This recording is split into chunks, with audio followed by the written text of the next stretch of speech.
moi, ce qui m'a toujours intéressé en tant qu'économiste, c'était pas le PIB, l'inflation, le taux de chômage, ça, c'est des conséquences. C'est qu'est-ce qui a de la valeur et pourquoi la valeur monte-t-elle et baisse-t-elle sans qu'on sache très bien pourquoi? Dans le fond, qu'est-ce qui crée de la valeur et pourquoi ce truc-là arrête pas de bouger? Donc le seul problème de l'économie, c'est que vous créez de la valeur avec de l'énergie quand vous en trouvez, c'est-à-dire que nous, on va chercher une valeur qui était très ancienne avec les énergies fossiles, mais enfin, si on le fait autrement, on la créera nous-mêmes. Et comment on peut ajouter à cette valeur qui a été déjà créée en quelque sorte.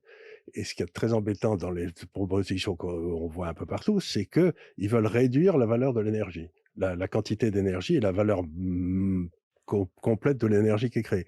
Et donc, ça veut dire automatiquement une espèce d'appauvrissement généralisé, ce qui ne sera pas ni accepté ni acceptable. Donc, on a un vrai problème, c'est que c'est pas parce que vous mettez beaucoup d'argent dans des énergies fausses que vous allez créer de la valeur. Le truc dans lequel tombent souvent les hommes politiques, c'est de dire: «Ben moi, je vais, ordonner de faire 10 000 moulins à vent en plus et je vais traiter le problème».